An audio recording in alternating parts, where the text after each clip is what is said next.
Hello friends, कैसे हैं आप सब। स्वागत है आपके अपने YouTube channel study with RPL पर। फ्रेंड्स, आज अभी कुछ देर पहले ही महिला पर्यवेक्षक का एग्ज़ाम हुआ है। वैसे इसको मैं हमारा टेलीग्राम का ग्रुप है स्टडी विद आरपीएल ऑफिशियल करके, उसमें शेयर कर दिया हूँ। क्वेश्चन पेपर है उसको। बाकी ये जो क्वेश्चन पेपर है ये है क्वेश्चन पेपर का सेट सी। बाकी आप इसको अपने क्वेश्चन पेपर के हिसाब से मैच कर लीजिएगा क्वेश्चन को।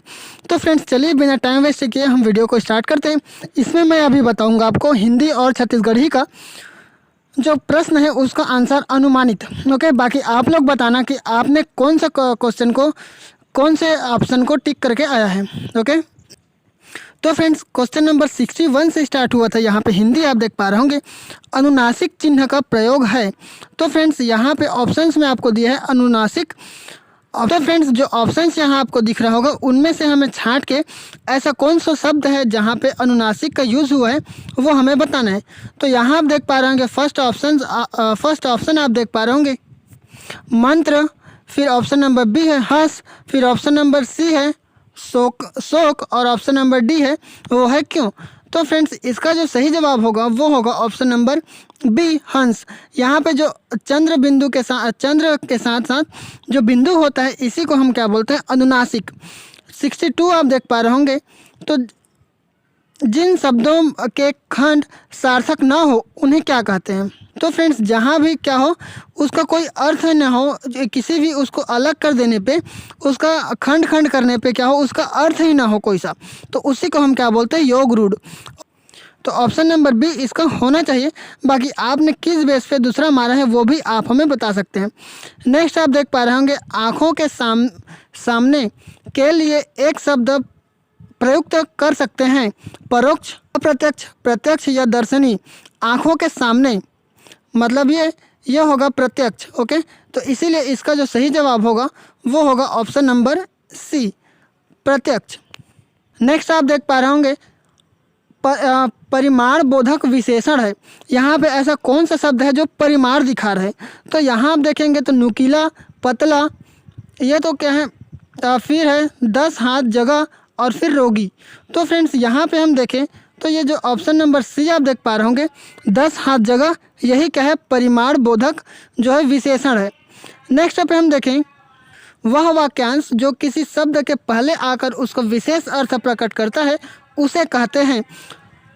ऑप्शंस आप देख पा रहे होंगे प्रत्यय, उपसर्ग, संकर या विशेषण। तो फ्रेंड्स, ये तो सबको पता ही है कि जो हमारा उपसर्ग होता है वो किसी भी शब्द के सामने लगता है और एक विशेष अर्थ प्रकट करता है। इसीलिए इसका जो सही जवाब है वो है ऑप्शन नंबर बी।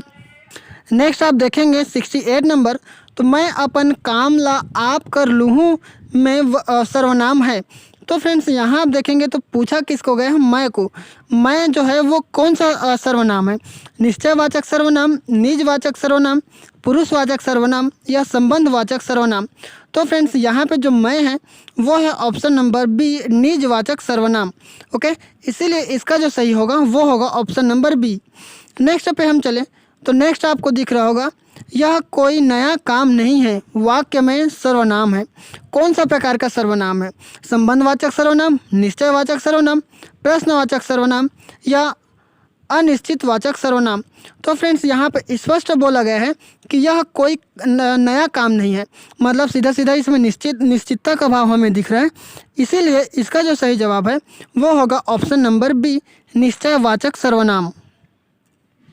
नेक्स्ट आप देख पा रहे होंगे प्रत्यक्ष का विलोम अर्थ शब्द कौन सा है, विलोम अर्थी शब्द कौन सा है, परोक्ष, समक्ष, सामने या अक्षम। तो फ्रेंड्स, इसका जो सही जवाब है वो है ऑप्शन नंबर ए, प्रत्यक्ष का क्या होता है, परोक्ष।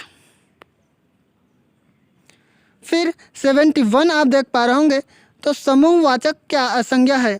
ऑप्शन आप देख पा रहे होंगे सिंधु, ठग, तूफान या गिरोह।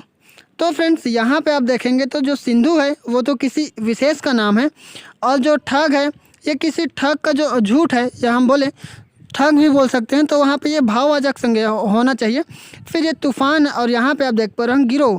तो गिरोह हम किसको बोलते हैं, किसी ग्रुप को ही हम क्या बोलते हैं, गिरोह बोलते हैं। तो इसीलिए इसका जो सही जवाब है वो है ऑप्शन नंबर डी।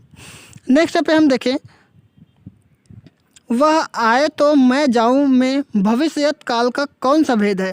संभाव्य भविष्य, सामान्य भविष्य, हेतु भविष्य, इनमें से कोई नहीं। बाकी इसको आप हमें कमेंट बॉक्स में बता सकते हैं।